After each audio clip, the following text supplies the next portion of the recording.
अब हम लोग पढ़ते हैं कि बिजनेस क्या होता है। देखिए, बिजनेस के लिए आपका स्टैंडर्ड बोलता है business is an integrated set of activities, integrated set of assets या activities, integrated set of assets या एक्टिविटीज। और कैसा असेट्स और activities? Which is capable of being conducted या managed, being conducted या managed, conducted या managed। integrated set of activities, integrated set of assets या activities which is capable of being conducted या managed। और conduct और manage करके क्या करेंगे हम लोग? इससे करेंगे हम लोग to provide गुड्स या सर्विसेज, टू प्रोवाइड गुड्स या सर्विसेज। हम लोग गुड्स या सर्विसेज प्रोवाइड करेंगे। किसको करेंगे गुड्स और services provide? To customers, customers को हम लोग गुड्स या सर्विसेज प्रोवाइड करेंगे। और इसको प्रोवाइड करने से हमारे पास क्या आएगा? हमारे पास आएगा इनकम, इनकम आएगा। या अगर गुड्स या सर्विसेज नहीं प्रोवाइड कर रहे हैं तो हम लोग क्या चाहिए? Investment income. हम लोग को चाहिए होगा इन्वेस्टमेंट इनकम। ठीक है, तो इसका मतलब क्या हुआ? इस पूरे जो हम लोग जो डायग्राम बनाया, इसका मतलब क्या हुआ? तो देखिए, इसका मतलब क्या हुआ? सपोज कीजिए हम ए ने बी को एक्वायर किया, तो उसमें बहुत सारा असेट्स होगा, बहुत सारा असेट्स होगा। ठीक है, एक्टिविटीज होगा, एक्टिविटीज मतलब बोल सकते हैं प्रोसेसेस होगा। तो हम लोग जो बंडल ऑफ असेट्स और प्रोसेसेस जो एक्वायर किए हैं, तो सिर्फ क्या हमारा जो इंटेंशन क्या था एक्वायर करने के पीछे? हमारा इंटेंशन ये नहीं था कि हम लोग को असेट्स लेना है, मेरा इंटेंशन ये था कि पूरा हम लोग को धंधा लेना है। उसका जो बिजनेस है ना, उसको हम लोग जो बोलते हैं धंधा, वो धंधा लेना है हम लोग को पूरा। ठीक है, तो अब यहाँ पे क्या देखना है हम लोग को? जो असेट्स और एक्टिविटीज का जो पूरा बंडल तुमने लिया है, जो पूरा बंडल तुमने लिया है, वो बंडल को वो कैपेबल है या नहीं, कैपेबल है या नहीं, वो बंडल कैपेबल है या नहीं कंडक्टेड या मैनेज। मतलब उसको, वो जो बंडल को तुम मैनेज इस तरह से मैनेज करोगे, इस असेट्स एक्टिविटीज के बंडल को इस तरह से मैनेज करोगे ताकि तुम अपने कस्टमर को गुड्स या सर्विसेज दे पाओ और इनकम जनरेट कर सको, या फिर उससे इन्वेस्टमेंट इनकम जनरेट कर सको, या फिर उससे इन्वेस्टमेंट इनकम जनरेट कर सको। तो इसमें सर क्या चाह रहा है? ये बोलना चाह रहा है कि तुमको असेट्स एक्वायर नहीं करना है, तुमको असेट्स एक्वायर नहीं करना है, तुमको एक धंधा एक्वायर करना है, तुमको एक बिजनेस एक्वायर करना है। अगर तुम बिजनेस एक्वायर करोगे तो वो बिजनेस कॉम्बिनेशन होगा। इसीलिए मैंने लिखा था बिजनेस कॉम्बिनेशन के मीनिंग में, when an business combination is a transaction in which acquirer obtains control over another business। वहां पे बिजनेस होना मैंडेटरी है। इस पूरे स्टैंडर्ड का जो बेस होता है ना, जिसपे ये पूरा स्टैंडर्ड खड़ा है, वो बेस ही है बिजनेस। अगर वो बिजनेस नहीं तो ये स्टैंडर्ड नहीं, वो बिजनेस होना जरूरी है, बिजनेस होना बहुत जरूरी है। तो इसी कारण से पहले यहीं तक बोला गया था स्टैंडर्ड में, और एलिमेंट्स ऑफ बिजनेस थे, वो क्या था वो बता दूंगा मैं, बट उससे कोई कंक्लूड नहीं कर सकता था कि वो बिजनेस है या नहीं। इसीलिए इस बिजनेस के डेफिनेशन में अमेंडमेंट लाया गया। 24 जुलाई को एमसीए ने अपने वेबसाइट में नोटिफिकेशन देके डाल के इस पे बिजनेस को अमेंड किया, बिजनेस के डेफिनेशन को। यहाँ पे अब क्या अमेंडमेंट आया, हम लोग वो भी डिस्कस करेंगे अभी यहाँ पे।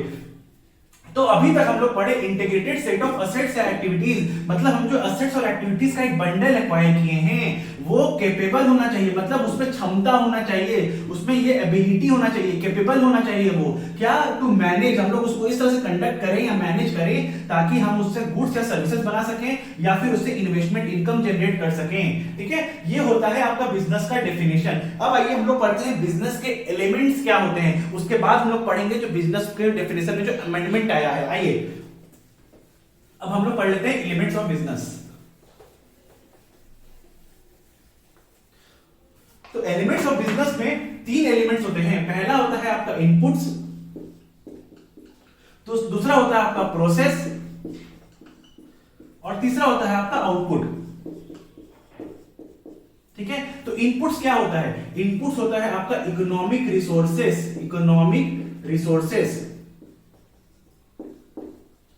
जैसे क्या हो गया, ये आपका हो गया प्लांट एंड मशीनरी, मशीनरी आप बोल दो, ठीक है, फैक्ट्री का बिल्डिंग बोल दो आप, तो ये सब हो गया आपका बिल्ड, ठीक है। स्किल्ड वर्कफोर्स बोल दो आप, स्किल्ड वर्कफोर्स। स्किल वर्कफोर्स क्या होता है, जो जिसके पास स्पेसिफिक सेट ऑफ नॉलेज है, जो इस आउटपुट, जिससे ये आउटपुट आ सकता है। स्पेसिफिक मतलब ये नॉलेज और किसी के पास नहीं है, ये नॉलेज स्पेसिफिक है, स्किल्ड है ये लोग, ठीक है। ऐसे जनरल वाला नॉलेज नहीं, जो स्पेसिफिक नॉलेज होता है वो नॉलेज है जो जिससे ये प्रोसेस होकर आउटपुट बनेगा, ठीक है। अब ये हो गया इनपुट्स आपका। प्रोसेस क्या होता है, प्रोसेस होता है एक कन्वेंशन होता है, ये होता है एक सिस्टम, कन्वेंशन होता है, प्रोटोकॉल्स या सिस्टम्स। मतलब अगर ये, ठीक है, ये कन्वेंशन, प्रोटोकॉल्स या सिस्टम, या आप इसको बोल दो कोई फॉर्मूला, ठीक है। जैसे कोविड बना, कोविड का दवाई बना, तो उसका एक फॉर्मूला होता है, तो वो फॉर्मूला को आप बोल सकते हैं कि वो प्रोसेस है आपका, वो प्रोसेस है, वो प्रोसेस भी मार्केट में बिकता है, ठीक है। तो अगर ये इनपुट्स पे ये जब प्रोसेस लगेगा तो जाके आपका आउटपुट आएगा। आपको फिर से बता रहा हूं, ये इनपुट्स पे जब ये प्रोसेस लगेगा तब जाके आपका ये आउटपुट आएगा। तो सर क्या आउटपुट आना जरूरी है? अगर कोई ऐसा कोई धंधा एक्वायर कर लिया जहां पे इनपुट्स है, प्रोसेस भी है, और प्रोसेस लगा के, प्रोसेस को हम लोग इनपुट्स पे लगा के आउटपुट बना सकते हैं, बट अभी बन नहीं रहा है, इन द करेंट सिचुएशन ये बन नहीं रहा है, तो क्या सर उसको हम लोग बिजनेस बोलेंगे? हाँ बच्चे, उसको बिजनेस बोलेंगे। तो क्यों? क्योंकि आउटपुट के डेफिनेशन में स्टैंडर्ड, आपका स्टैंडर्ड बोल रहा है या आउटपुट आना चाहिए, कि आउटपुट आना चाहिए, या फिर ability to create output, ability to create output. अगर एबिलिटी भी है, आउटपुट अभी आ नहीं रहा है, बट अगर एबिलिटी है आउटपुट आने का, तो भी हम लोग बोलेंगे कि ये बिजनेस है। आउटपुट होना मैंडेटरी नहीं है, आउटपुट होना मैंडेटरी नहीं है, but ability to create output होना मैंडेटरी है। आउटपुट होना मैंडेटरी नहीं है, एबिलिटी टू क्रिएट आउटपुट होना मैंडेटरी है। इनपुट्स होना मैंडेटरी है हमेशा, प्रोसेस होना मैंडेटरी है हमेशा, बट आउटपुट होना मैंडेटरी नहीं है। Ability to create output at least होना चाहिए, तो भी हम लोग उसको बिजनेस मान लेंगे, ठीक है। ये होता है बिजनेस के एलिमेंट्स। आइए अब हम लोग डिस्कस करते हैं कि हमारा अमेंडमेंट क्या आया है आपके बिजनेस के डेफिनेशन में। आइए, तो अभी तक यहाँ जो बिजनेस का डेफिनेशन था वो यही तक था। तो हम लोग उसके बाद अपना जजमेंट लगाते थे कि एबिलिटी टू क्रिएट आउटपुट है या एबिलिटी टू क्रिएट आउटपुट नहीं है। वो जजमेंट लगा के हम लोग कंक्लूड करते थे कि ये बिजनेस है या नहीं है। बट अब क्या किया गया है इस स्टैंडर्ड में अमेंडमेंट के बाद, ये एक स्पेसिफिक सेट ऑफ टेस्ट बता दिया कि ये टेस्ट करो, अगर ये टेस्ट पास कर गया तो तुम्हारा बिजनेस हो जाएगा, अगर ये टेस्ट पास नहीं किया तो ये बिजनेस नहीं होगा, बस। तो क्या टेस्ट है, आइए देखते हैं। तो स्टेप 1 है और एक स्टेप 2 है, ठीक है। स्टेप 1 में बोला अप्लाई करो कंसंट्रेशन टेस्ट, कंसंट्रेशन टेस्ट। दूसरा बोला इसमें अप्लाई करो substantive process test, substantive process test, ठीक है। पहले बोला कंसंट्रेशन टेस्ट अप्लाई करो, फिर बोला सब्सटैंटिव प्रोसेस टेस्ट अप्लाई कर लो, ठीक है। अब यहां पे क्या बोल रहा है आपका, क्या होता है कंसंट्रेशन टेस्ट और क्या होता है आपका substantive process test. Concentration test का मतलब क्या होता है और इसके पीछे ऑब्जेक्टिव क्या है मैं आपको बताऊंगा, बट दोनों टेस्ट का कंक्लूजन कैसे आता है पहले वो डिस्कस करते हैं हम लोग, ठीक है। तो बोला अगर कंसंट्रेशन टेस्ट क्वालिफाई हो जाता है, अगर कंसंट्रेशन टेस्ट क्वालिफाई हो जाता है तो बोल रहा है ये आपका असेट एक्विजिशन हो जाएगा, ये आपका क्या हो जाएगा, असेट एक्विजिशन, ठीक है। और अगर क्वालिफाई नहीं होता है, अगर क्वालिफाई नहीं होता है तो क्या हम लोग बोल सकते हैं ये बिजनेस कॉम्बिनेशन होगा? नहीं, हम लोग ये नहीं बोल सकते हैं कि ये बिजनेस कॉम्बिनेशन होगा, बिजनेस कॉम्बिनेशन होगा, हम लोग ये नहीं बोल सकते।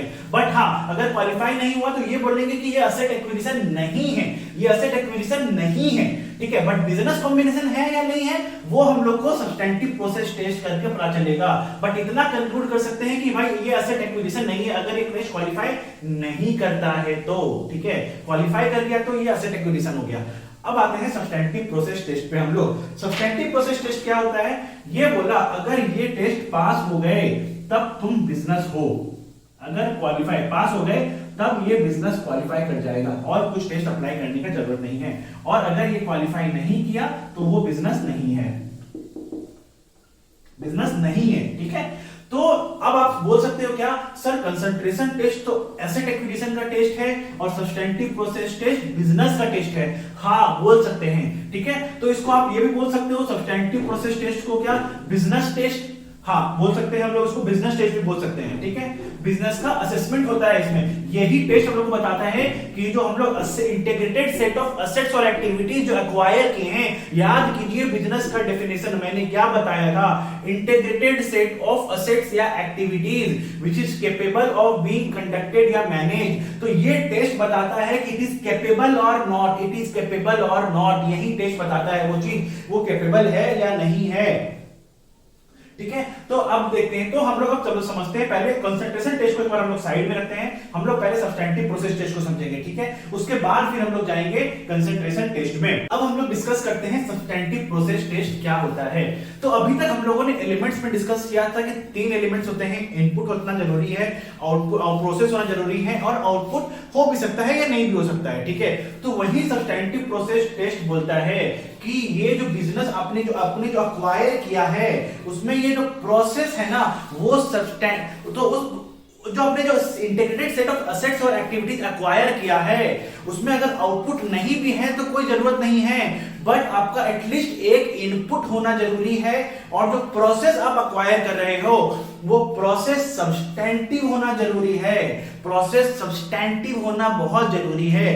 ये आपका बोल रहा है सब्सटेंटिव प्रोसेस टेस्ट, मतलब बोलना चाह रहा है अगर आपका प्रोसेस जो आपने एक्वायर किया है वो प्रोसेस सब्सटेंटिव है, वो प्रोसेस अगर सब्सटेंटिव है, तो अगर आपका आउटपुट नहीं भी है, अगर आपका आउटपुट नहीं भी है तब भी आप बोल सकते हो कि आपने जो इंटीग्रेटेड सेट ऑफ असेट्स और एक्टिविटीज एक्वायर किया है दैट इज अ बिजनेस। तो हम लोग को यहाँ पे सब्सटेंटिव प्रोसेस टेस्ट अप्लाई करना मैंडेटरी है to conclude whether it is a business और नॉट। सो यहाँ पे आपको एक बार यहाँ पे लिखना होगा कि this test is mandatory, this test is mandatory. अगर ये क्वालिफाई हो गया तो आपका बन जाएगा बिजनेस एक्विजिशन, अगर ये क्वालिफाई नहीं हुआ तो आपने जो इंटीग्रेटेड सेट ऑफ असेट्स और एक्टिविटीज एक्वायर किया था वो आपका और कुछ नहीं, वो एक सेट ऑफ असेट्स और एक्टिविटीज है, और आपको असेट एक्विजिशन की अकाउंटिंग लगानी पड़ेगी, बिजनेस कॉम्बिनेशन की अकाउंटिंग नहीं लगेगी, क्योंकि असेट एक्विजिशन आपके बिजनेस कॉम्बिनेशन के परव्यू से बाहर रहता है। तो आइए हम लोग पढ़ते हैं अब सब्सटेंटिव प्रोसेस टेस्ट। तो बोला अगर आपका प्रोसेस सब्सटेंटिव तभी हो सकता है, प्रोसेस सब्सटेंटिव तभी हो सकता है, तो उसने 2 सिनेरियो बताया।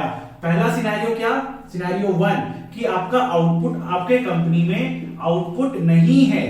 ठीक है, आपने जो बिजनेस एक्वायर, आपने जो इंटीग्रेटेड सेट ऑफ असेट्स और एक्टिविटीज एक्वायर किया है उसमें आउटपुट नहीं है, या फिर दूसरा सिनेरियो आपने जो इंटीग्रेटेड सेट ऑफ असेट्स और एक्टिविटीज एक्वायर किया है उसमें आउटपुट है, उसमें आउटपुट है, उसमें आउटपुट है। ठीक है, तो अब बोला कि दोनों सिनेरियो में हम कैसे बोलेंगे जो आपने जो एक्वायर किया है वो आपका बिजनेस है या नहीं, मतलब बिजनेस के लिए आपका प्रोसेस सब्सटेंटिव है या नहीं, प्रोसेस सब्सटेंटिव है या नहीं। तो बोला अगर आउटपुट नहीं है तो तुम चेक करो, क्या चेक करना है, पहला बात कि आपने जो प्रोसेस एक्वायर किया है, आपने जो प्रोसेस एक्वायर किया है वो प्रोसेस क्रिटिकल है, क्रिटिकल है। क्रिटिकल किस चीज के लिए, into ability to create output, ability to create output. मतलब अगर ये प्रोसेस नहीं होगा तो आप आउटपुट भी नहीं निकाल सकते हो। ये प्रोसेस एक इंपॉर्टेंट प्रोसेस है, आपने जो प्रोसेस एक्वायर किया है वो एक इंपॉर्टेंट प्रोसेस है और उससे आउटपुट निकलने की क्षमता है। अब मतलब आप उससे आउटपुट निकाल सकते हो। अभी हालांकि अभी आप आउटपुट नहीं निकाल पा रहे हो, लेकिन आपके पास एबिलिटी है, आपके पास एबिलिटी है कि आप उससे आउटपुट निकाल सकते हो। ये प्रोसेस जो आपने एक्वायर किया है वो क्रिटिकल है, इतना क्रिटिकल है कि आप उससे आउटपुट निकाल सकते हो। दूसरा, अब यहां पे एक बात ध्यान रखनी जरूरी है कि यहां पे आपका एंड है, यहां पे आपका एंड है, मतलब दोनों कंडीशन सेटिस्फाई होना जरूरी है। और बोल रहा है आपने जो इनपुट्स आपने जो इनपुट्स लिया है ना, आपने जो इनपुट्स लिया है उसमें स्किल्ड वर्कफोर्स होना चाहिए, स्किल्ड वर्कफोर्स होना चाहिए, स्किल्ड वर्कफोर्स। स्किल्ड वर्कफोर्स कौन सा? जो जिसको इस प्रोसेस की कंप्लीट अंडरस्टैंडिंग है और जो इस प्रोसेस के लिए स्पेसिफिक नॉलेज है, उसको इसके लिए स्पेसिफिक नॉलेज है, ठीक है, वो होता है स्किल्ड वर्कफोर्स। मतलब इनको छोड़ के ये प्रोसेस और कोई कर ही नहीं सकता है, तो ये है स्किल्ड वर्कफोर्स। प्लस हम लोग एक्वायर करेंगे इन स्किल्ड वर्कफोर्स को जो भी इकोनॉमिक रिसोर्सेज की जरूरत होगी, जो भी इकोनॉमिक रिसोर्सेज की जरूरत होगी, और भी कोई भी economic resources required by them, required by skilled workforce, required by them. Them का मतलब क्या हुआ? Skilled workforce. मतलब पहला अगर आउटपुट नहीं है तो हम लोग प्रोसेस को सब्सटैंटिव कब बोलेंगे? मतलब प्रोसेस में इतना इंपॉर्टेंट है प्रोसेस की, प्रोसेस से के पास एबिलिटी है कि वो आउटपुट निकाल सकता है। प्लस जो हम लोग साथ में इनपुट लिए हैं वो इनपुट में स्किल्ड वर्कफोर्स आना चाहिए, जिसको इस प्रोसेस को चलाने का स्पेसिफिक नॉलेज है, जिसको इस प्रोसेस को चलाने का स्पेसिफिक नॉलेज है, और इनको छोड़ के ये प्रोसेस कोई और कर ही नहीं सकता है, ठीक है। तो और स्किल्ड वर्कफोर्स को जो भी इकोनॉमिक रिसोर्सेज की जरूरत है वो भी हम लोग एक्वायर कर लिए हैं। अगर ये दोनों कंडीशन, यहाँ पे एंड है, एंड अगर ये दोनों कंडीशन सेटिस्फाई हो जाता है मेरे बच्चे, तो यहाँ पे हम लोग उसको बोलेंगे कि ये मेरा बिजनेस है। हम लोग इन दोनों सेटिस्फाई होने से बोलेंगे हम लोग कि ये मेरा जो एक्वायर किए हो इंटीग्रेटेड सेट ऑफ असेट्स और एक्टिविटीज, वो तुम्हारा बिजनेस है, वो तुम्हारा बिजनेस है, ठीक है। अब आते हैं अगर आउटपुट है तो क्या करें? सर अगर हम लोग आउटपुट है तब तो हम इसको पहले ही बिजनेस बोल देंगे, तो हम लोग इस टेस्ट को क्यों कर रहे हैं? देखो अब आप बोलोगे सर हमारे एलिमेंट्स ऑफ बिजनेस में 3 चीज था, आपका इनपुट था, प्रोसेस था, आउटपुट था। हम बोल रहे हैं एक इनपुट और एक प्रोसेस होना तो मैंडेटरी है ही। अगर आउटपुट है तो तीनों एलिमेंट्स आ गए, तो सर ये बिजनेस ऑलरेडी हो गया ना, तो इसमें हम लोग क्यों फिर से ये टेस्ट लगा कर चेक कर रहे हैं? तो बच्चों इसमें हम लोग इसलिए कर रहे हैं कि आउटपुट आज है, हमें तो बिजनेस एक्वायर कर रहे हैं फ्रॉम फ्यूचर पर्सपेक्टिव, राइट। हम लोग बिजनेस आज के लिए तो एक्वायर करते नहीं है, या आने वाले 1 साल के लिए तो एक्वायर करते नहीं है, तो हम लोग तो गोइंग कंसर्न होता है ना कि बिजनेस हमेशा चलाते रहेंगे। तो गोइंग कंसर्न के हिसाब से क्या हो गया कि हम लोग को देखना पड़ेगा कि आज तो आउटपुट है, बट क्या इसमें एबिलिटी है कि ये फ्यूचर में भी आउटपुट देते रहेगा? मतलब चेक करेंगे क्या? कंटिन्यू प्रोड्यूसिंग आउटपुट्स, मतलब ability to continue producing outputs, मतलब ये आउटपुट देते रहेगा फ्यूचर में। हम लोग को वो चेक करना बहुत जरूरी है, वो चेक करना बहुत जरूरी है। तो वो कैसे चेक करें? तो सबसे पहला बात, ये कंडीशन यहां पे सेम आ गया, बोला ये तो होना ही जरूरी है। तुम जो प्रोसेस एक्वायर कर रहे हो वो उसमें ये एबिलिटी होना चाहिए। यहां पे क्या था? टू क्रिएट आउटपुट, बट यहां पे क्या आ जाएगा? To continue producing outputs, to continue producing outputs, ability होना चाहिए to continue producing outputs, to continue producing output. यहां पे हम लोग को देखना था एबिलिटी टू क्रिएट आउटपुट, क्योंकि आउटपुट था ही नहीं, अभी नहीं था, बट इसमें तो अभी आउटपुट आ रहा है, तो बोला इसमें चेक करो कि फ्यूचर में भी आउटपुट आते रहेगा, फ्यूचर में भी आउटपुट आते रहेगा, वो चेक करना है। एंड सेकेंड कंडीशन वही बोला कि इसमें जो स्किल्ड वर्कफोर्स है और स्किल्ड वर्कफोर्स को जो भी इकोनॉमिक रिसोर्सेज रिक्वायर्ड है वो भी ले लो, तो ये भी ले लो इसमें, ठीक है। बट इसमें आपको एक ऑप्शन दिया गया, बोला अगर ये आप एक्वायर नहीं कर रहे हो, अगर आप ये एक्वायर नहीं भी कर रहे हो, आप बोल रहे हो कि मेरे पास हम आउटपुट ऑलरेडी प्रोड्यूस कर रहे हैं, हम लोग सेम लाइन ऑफ बिजनेस में हैं, तो मेरे पास ऑलरेडी स्किल्ड वर्कफोर्स है, मेरे पास इकोनॉमिक रिसोर्सेज जो रिक्वायर्ड है वो भी हैं, हम ये नहीं ले रहे हैं, तो बोला तब एक चीज चेक करो, तब एक चीज तुम चेक करो कि तुम जो प्रोसेस एक्वायर किए हो, तुम जो प्रोसेस एक्वायर किए हो वो इतना यूनिक है, वो इतना यूनिक है, वो इतना यूनिक है कि तुम उसको डेवलप कर ही नहीं सकते थे, तुम उसको डेवलप कर ही नहीं सकते थे, ठीक है। अगर ये डेवलप करने जाते भी तो तुम्हारा बहुत ही ज्यादा टाइम और पैसा लग जाता, तुम्हारा बहुत ज्यादा ही टाइम और पैसा लग जाता। तो सर ये वाला ऑप्शन क्यों दिया गया और इस कंडीशन का क्या रेलेवेंस है? इस कंडीशन का रेलेवेंस है मेरे बच्चे, यहाँ पे रेलेवेंस ये हो रहा है, देखो अगर मैं हूं और मैंने जिसको अक्वायर किया वो भी सेम लाइन ऑफ बिजनेस में है, वो भी सेम लाइन ऑफ बिजनेस में है, तो मैं उसका स्किल्ड वर्कफोर्स लिया नहीं, मैं सिर्फ उसका एसेट्स को ले लिया, स्किल्ड वर्कफोर्स नहीं लिया, मतलब उसका एसेट्स को ले लिया सिर्फ, राइट। इसको स्किल्ड वर्कफोर्स अगर नहीं ले रहा हूं, रीजन है देखो, स्किल्ड वर्कफोर्स नहीं ले रहा हूं क्यों? क्योंकि मेरे पास, हम लोग दोनों सेम लाइन ऑफ बिजनेस में हैं, तो मेरे पास भी वही स्किल्ड वर्कफोर्स होंगे। तो स्किल्ड वर्कफोर्स नहीं लेने का एक लॉजिकल रीजन है, मैं स्किल्ड वर्कफोर्स नहीं लिया, ठीक है।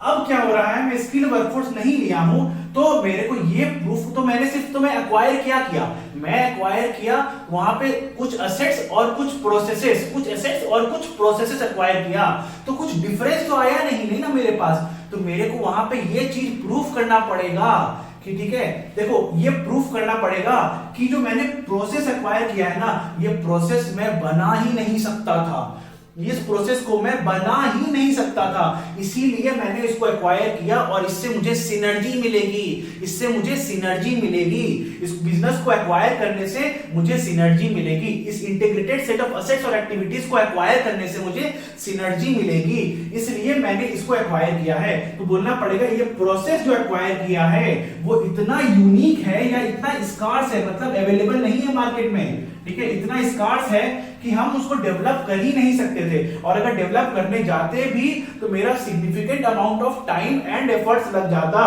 ठीक है। तो इसलिए हम लोग बोले कि यहाँ पे स्किल्ड वर्कफोर्स नहीं ले रहे हैं और हम लोग प्रोसेस मेरा यूनिक है इसलिए हम उसको एक्वायर कर लिए, तब बोल सकते हैं कि अगर ये दोनों कंडीशन सेटिस्फाई हो जाता है तो बोल सकते हैं कि ये मेरा बिजनेस है, नहीं तो ये एक असेट एक्विजिशन है, मतलब आपने जो इंटीग्रेटेड सेट ऑफ असेट्स और एक्टिविटीज एक्वायर किया है वो एक ग्रुप ऑफ असेट्स जो है जो आपने एक्वायर किया है, वो कोई धंधा नहीं है, वो कोई धंधा नहीं है, वो कोई धंधा नहीं है, ठीक है। आई होप आप लोगों को ये बात समझ में आई होगी।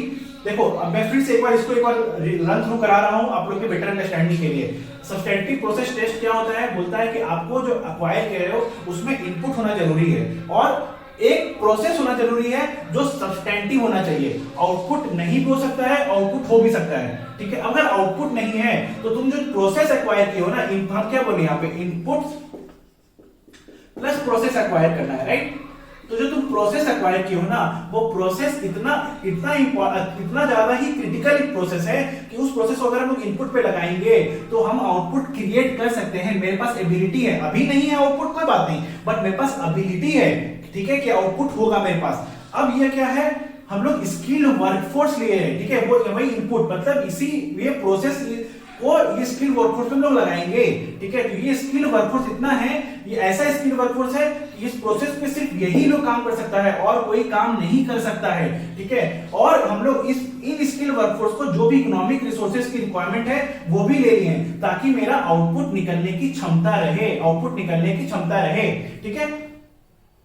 अब बोल रहा है अगर आउटपुट है तो हम लोग बोलेंगे प्रोसेस तो होना जरूरी है भाई, और प्रोसेस एकदम क्रिटिकल होना चाहिए टू, देखो यहाँ पे क्रिएट आउटपुट था बट क्रिएट तो नहीं करना क्योंकि आउटपुट तो ऑलरेडी है, अभी आउटपुट तो भी है ऑलरेडी, बोला हम लोग चेक करेंगे फ्यूचर में भी आउटपुट आना चाहिए, ठीक है, फ्यूचर में भी आउटपुट आना चाहिए आपका।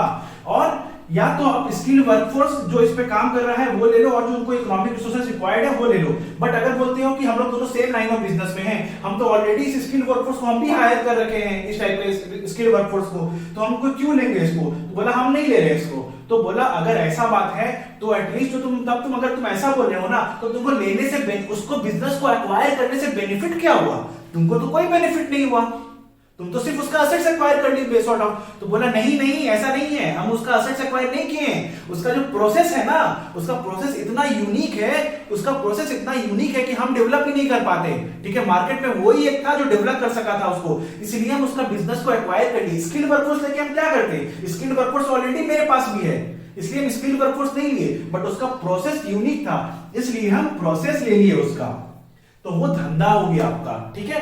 ये हो गया आपका सब्सटेंटिव प्रोसेस टेस्ट। अब हम लोग डिस्कस करेंगे कंसंट्रेशन टेस्ट। आइए अब हम लोग पढ़ते हैं कि कंसंट्रेशन टेस्ट क्या होता है। तो क्या हम लोग को पढ़ना है अभी कंसंट्रेशन टेस्ट।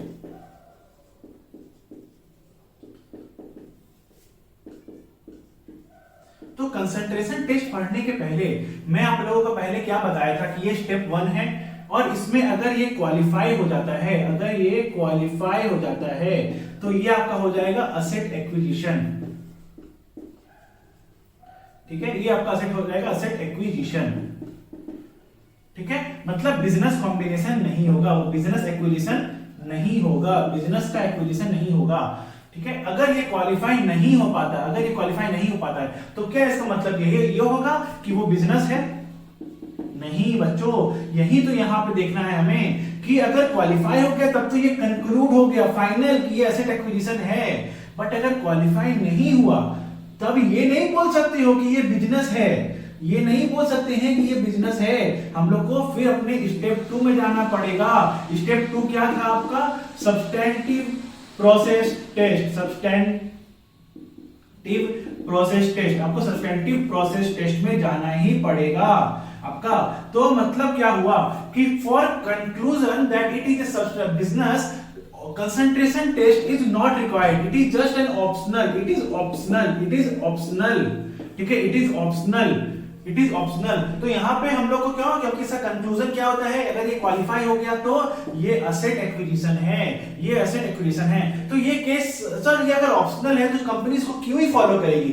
बच्चों ये फॉलो करती है कंपनी, क्यों? क्योंकि देखो अगर सिनेरियो जहां पे मेरे को एपरेंट लग रहा है कि ये तो एसेट एक्विजिशन ही है, बट हमने कंपनी एक्वायर किया है, बट है लग रहा है एसेट एक्विजिशन है, तब जाके कंपनी क्या करती है, ये इजी हो जाता है, इसमें कोई जजमेंट इन्वॉल्व नहीं होता है। सब्सटेंटिव प्रोसेस टेस्ट आपका हार्ड होता है, ठीक है, डिफिकल्ट होता है। तो कंपनी क्या करती है, बोलती फटाक से जाके हम लोग इसको लगा के चेक कर लेते हैं कि ये एसेट एक्विजिशन है या नहीं। अगर एसेट एक्विजिशन हो गया मतलब बिजनेस नहीं है, तो फिर हम सब्सटेंटिव प्रोसेस टेस्ट नहीं लगाएंगे वहां पे, तब हम लोग सब्सटेंटिव प्रोसेस टेस्ट नहीं लगाएंगे, क्योंकि हम लोग बोल दिए कि तो एसेट एक्विजिशन कंक्लूड हो गया। बट अगर ये पास नहीं हुआ तब हम लोग को फिर से सब्सटेंटिव प्रोसेस टेस्ट लगा के कंक्लूड करना पड़ेगा कि ये बिजनेस है या ये एसेट एक्विजिशन है। बट अगर ये काम अपना कर देता है एसेट एक्विजिशन वाला, तो हम लोग को स्टेप 2 में जाने की जरूरत ही नहीं है। मतलब अगर कंसंट्रेशन टेस्ट से हमें ये पता चल जाता है कि ये एसेट एक्विजिशन है, तो हम लोग को सब्सटेंटिव प्रोसेस टेस्ट में जाने की जरूरत नहीं है। तो उन केसेस में कंपनी कंसंट्रेशन टेस्ट लगा लेती है, नहीं तो ये वैसे ये ऑप्शनल है, मैंडेटरी नहीं है, ये मैंडेटरी ये है। अब optional for concluding as a business, this is optional for concluding as a business and this is mandatory for concluding as a business। हम लोग बिजनेस इसलिए बोल रहे हैं क्योंकि हमारा स्टैंडर्ड का जो मैंने बताया पूरा बेस ही यहाँ पे बिजनेस है। अगर ये बिजनेस नहीं तो ये स्टैंडर्ड नहीं लगेगा, अगर ये बिजनेस है तभी ये स्टैंडर्ड लगेगा। तो ये हो गया कंसंट्रेशन टेस्ट का, हम लोग समझ गए कि ये इंप्लीकेशन क्या होता है इसका, जैसे हम लोग इसका मतलब क्या होता है वो समझे। अब इसको करते, इस टेस्ट को हम लोग करते कैसे हैं आइए वो समझते हैं।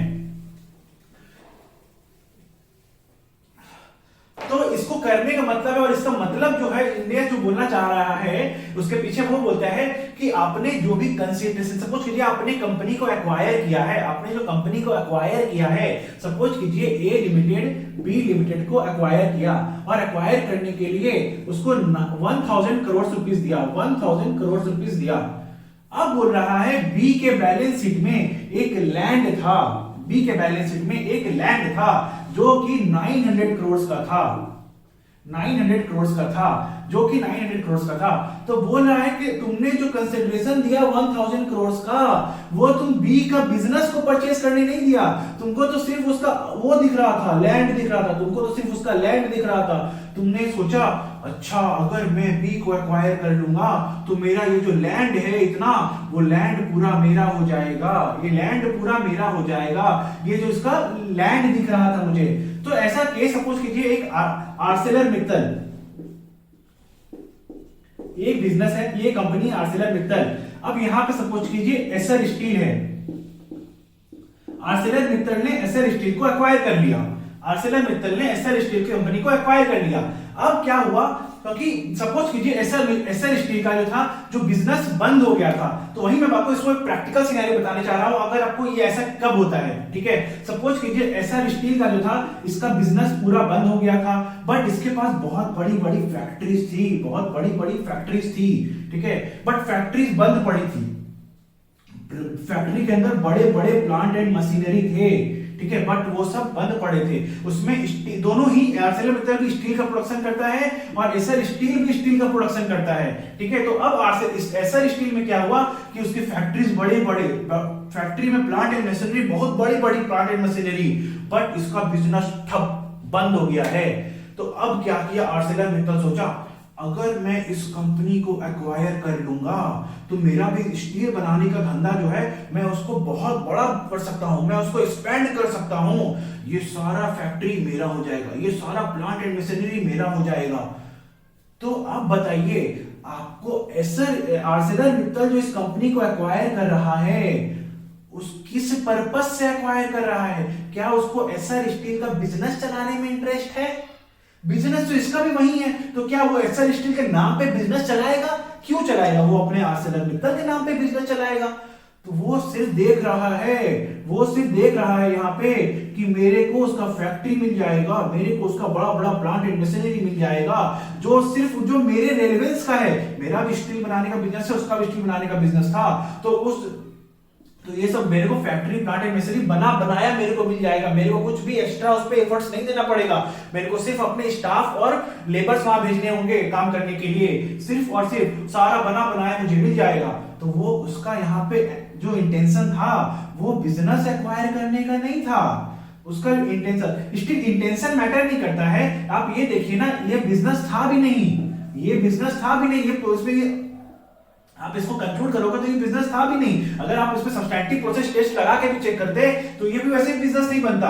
अगर सब्सटैंटिव प्रोसेस टेस्ट से ये बिजनेस बन जाता तो हमें इसकी इंटेंशन से मतलब नहीं, तब तो ये इसको हम लोग ऐसे ही बिजनेस ही बोलेंगे हम लोग उसको, ठीक है। बट इस केस में वो बनता ही नहीं, ठीक है, क्योंकि प्रोसेस ही नहीं है, सिर्फ मशीनरी है, फैक्ट्री पड़ी है यहाँ पे। तो अब क्या हुआ इस केस में, यहाँ पे हम लोग देख रहे हैं कि जो एक्वायर कर रहा है एसआर स्टील को, उसको सिर्फ फैक्ट्री और प्लांट एंड मशीनरी के एक्वायर कर रहा है। मतलब सपोज कीजिए अगर आर्सेलर मित्तल ने 3000 करोड़ दिया है एसआर स्टील को, तो 2900 करोड़ का तो सिर्फ फैक्ट्री और प्लांट एंड मशीनरी था। तो आप ही बताइए 3000 करोड़ क्यों दिया गया है? वो सिर्फ फैक्ट्री और प्लांट एंड मशीनरी को एक्वायर करने के लिए दिया गया है। इसी टेस्ट को हम लोग बोलते हैं कंसंट्रेशन टेस्ट। आइए अब कैसे परफॉर्म करते हैं कंसंट्रेशन टेस्ट वो बताते हैं।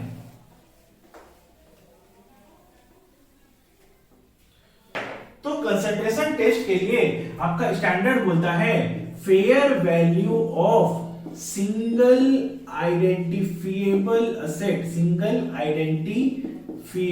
Asset, fair value of single identifiable asset divided by fair value of all gross assets acquired, ठीक है। Fair value of all gross assets acquired बोला, ये अगर 90% या उससे ज्यादा हो जाता है, 90% या उससे ज्यादा हो जाता है, तो बोलेंगे कि ये कंसंट्रेशन टेस्ट क्वालिफाई हो गया और हम लोग का ये असेट एक्विजिशन है, बिजनेस कॉम्बिनेशन नहीं है। अब आपका क्वेश्चन आना चाहिए, sir fair value of single identifiable asset क्या होता है, fair value of gross assets क्या होता है? तो चलिए इसको हम लोग एक एग्जांपल समझते हैं। सपोज कीजिए ए लिमिटेड बी लिमिटेड का 70% शेयर्स ले लिया, 70% शेयर्स लिया, सपोज कीजिए 3000 करोड़ में, ठीक है। अब तो यहां पे इसने पहले भी ले रखा था, ये तो अभी लिया ना, ये सपोज कीजिए लिया आपका 31 मार्च 2020, 31 मार्च 2019 में भी इसने 20% लिया था, 20% लिया था होल्डिंग, और इसका आज का फेयर वैल्यू सपोज कीजिए है 500 करोड़, और 10% मेरा एनसीआई है, 10% मेरा नॉन कंट्रोलिंग इंटरेस्ट है। सपोज कीजिए उसका है मेरा वैल्यू 200 करोड़, 10% जो मेरा एनसीआई है उसका मेरा वैल्यू है 200 करोड़, ठीक है। अब यहां पे आते हैं, अब ग्रॉस हम लोग निकालना है fair value of gross assets और fair value of single identifiable assets, हम लोग को ये दोनों समझना है, ठीक है। अब यहां पे हम लोग कितना समझते हैं, अब बोल रहा है कंपनी की लायबिलिटीज, कंपनी का जो लायबिलिटीज है, मतलब कौन सी कंपनी का, जो एक्वायर किए हैं हम लोग, उस कंपनी का लायबिलिटी सपोज कीजिए 1000 करोड़ का है, 100 करोड़ लेते हैं हम लोग, ठीक है, 100 करोड़ का है सपोज कीजिए, ठीक है। और ये हुआ। अब यहाँ पे क्या बोल रहा है, ग्रॉस, अब यहाँ पे fair value of gross assets acquired, इसको हम लोग एक बैलेंस शीट बना के समझते हैं। तो बैलेंस शीट सपोज कि लोग टी से बैलेंस शीट में समझते हैं इसको, ठीक है। तो क्या होता है टी से, कहते हैं शेयर कैपिटल होता है, यहाँ पे आपका लायबिलिटीज होता है, यहाँ पे आपका असेट्स होता है, नॉन करेंट असेट्स, और फिर करेंट असेट्स होता है। करेंट असेट्स में और भी होते हैं, और एक होता है कैश, ठीक है।